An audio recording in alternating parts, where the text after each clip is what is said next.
Le terme Banyamulenge a surgi vers le début des années 70. Les immigrants rwandophones des plateaux de l'Itombwe dans le sud Kivu l'ont mis en honneur pour faire prévaloir leur antériorité sur le territoire congolais et s'efforcer de se différencier des vagues migratoires qui ont suivi, particulièrement à l'âge postcolonial. Les enquêtes menées par l'historienne américaine Katarika Newberry avaient confirmé effectivement l'arrivée d'un groupe de Banyarwanda venus s'installer dans cette région pour se mettre à l'abri des violences du règne du roi Bugiri.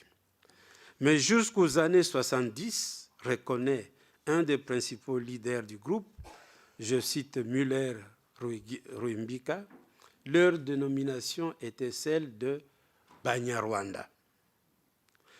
L'option qu'ils avaient prise de se différencier des autres immigrants n'était pas nécessairement de pure façade.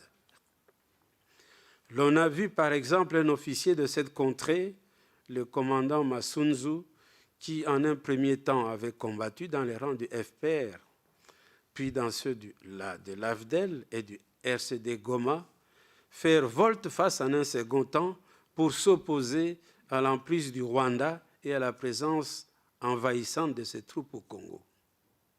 Mais il n'empêche que le résultat auquel a abouti de nos jours cette initiative sémantique de différencier ce groupe des autres immigrants est plus que décevant.